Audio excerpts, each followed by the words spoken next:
Fala galera, tudo bem? Eu sou o professor Felipe de História da Oficina do Estudante e hoje nós teremos mais uma videoaula sobre História do Brasil. E aí, tá preparado? O tema hoje é Chegada da Família Real.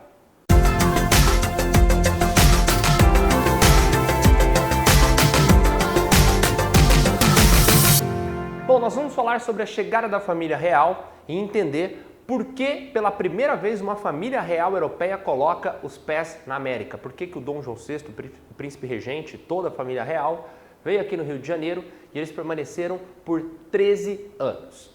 Bom, nós já falamos sobre as rebeliões coloniais, a Conjuração Mineira, a Conjuração Baiana, assista essa videoaula, é bem interessante.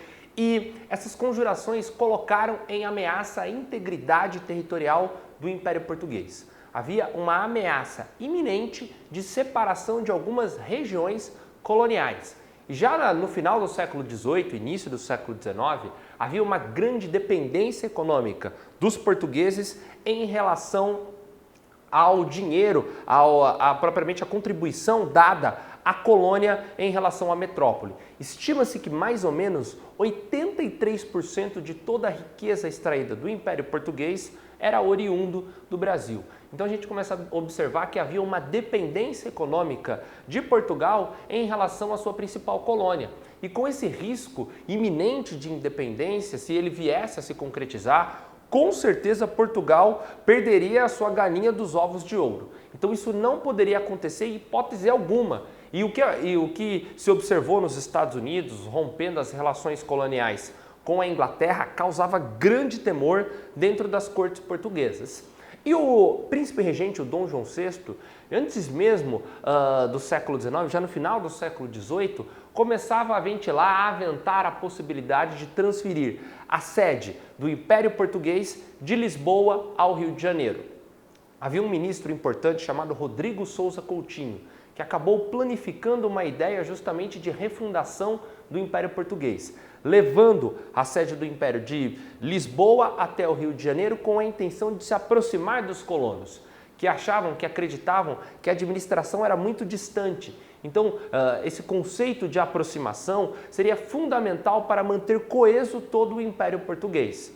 Porém, essa ideia no final do século XVIII acaba não prosperando porque violava os interesses e os privilégios da aristocracia portuguesa localizada em Lisboa. Então o projeto acaba sendo engavetado, não é levado adiante, mas havia a exata noção que, de alguma maneira, de alguma forma, haveria uma mudança na política portuguesa em relação à atenção dada ao Brasil.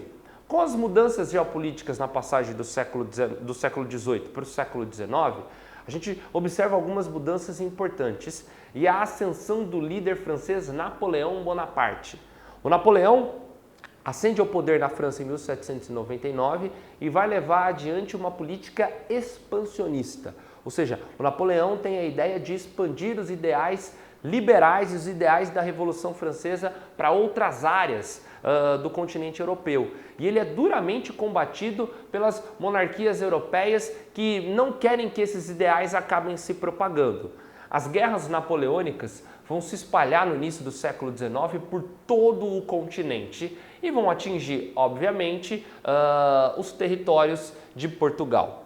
Portugal acaba sendo intimado pelo Napoleão Bonaparte a aderir ao chamado bloqueio continental. O que foi esse bloqueio continental? Como a França desejava conquistar a Inglaterra, mas o seu poderio naval não acabava permitindo que isso acontecesse, a estratégia francesa foi de isolamento econômico dos ingleses. Ou seja, ninguém dentro da Europa que sofrera com a influência napoleônica poderia comprar ou vender produtos à Inglaterra. Essa ideia de bloqueio continental tinha como objetivo enfraquecer a economia inglesa. Com esse enfraquecimento, ficaria muito mais fácil aos franceses conquistarem o território da Inglaterra.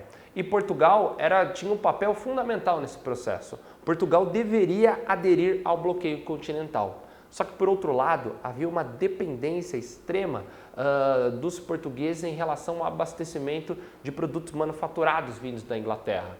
A maioria desses produtos eram oriundos da economia inglesa. E aí o que fazer? Respeitar as ordens do Napoleão Bonaparte e não correr o risco de ter o seu território invadido, ou romper com a Inglaterra e ficar desabastecido economicamente. O Dom João VI, príncipe regente, vai seguir uma máxima dos monarcas portugueses, que é quando não se sabe o que fazer, não se faz nada. Na verdade, o Dom João VI vai conduzindo, tentando negociar com ambos os lados, mas ele não toma uma posição assertiva. Em 1807, já sendo ameaçado duramente pelo Napoleão Bonaparte, ele acabou aceitando o bloqueio continental. No entanto, ele faz um acordo secreto com a Inglaterra. Nesse acordo secreto fica garantida a proteção dos ingleses, de toda a corte, né, seja funcionários reais, comerciantes, nobres. A Inglaterra vai garantir a proteção no deslocamento da família real em direção ao Rio de Janeiro. Ou seja, haveria aquele projeto que foi engavetado de refundação do Império Português, seria concretizado a partir aqui no finalzinho de 1807. Toda a família real se deslocaria para o Rio de Janeiro com um intuito, com um objetivo bem claro. O intuito era estabelecer uma linha comercial direta do Brasil com a Inglaterra.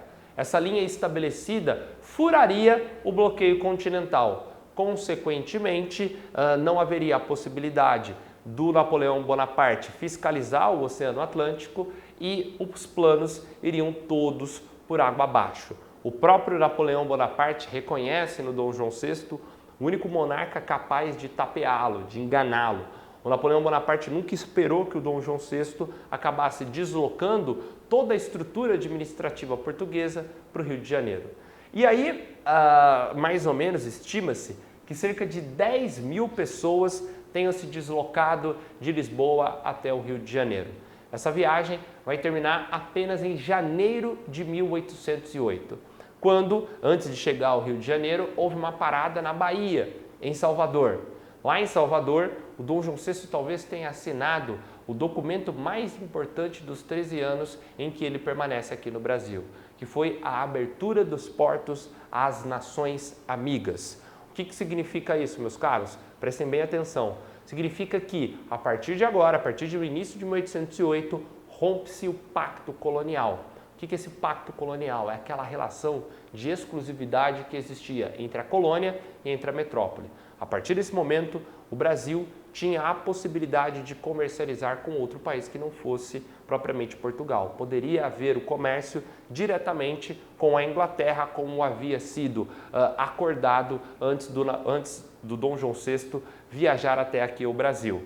Então, o fim do pacto colonial, segundo alguns historiadores, vai representar, de alguma maneira, uma independência econômica. Essa independência econômica, ela é considerada porque vai se formar uma elite, uma aristocracia, que não necessariamente são de pessoas nascidas aqui no Brasil, mas também de pessoas nascidas aqui no Brasil, que não vão sofrer mais tanto com a interferência portuguesa, seja na agricultura ou seja mesmo no comércio. Essa elite, essa aristocracia vai enriquecer rapidamente e adquirir uma série de privilégios. Eles vão ter a possibilidade de comprar um monte de produtos vindos da Inglaterra. A Inglaterra vai escoar boa parte da sua produção, mesmo que a gente não consiga consumir todos os produtos.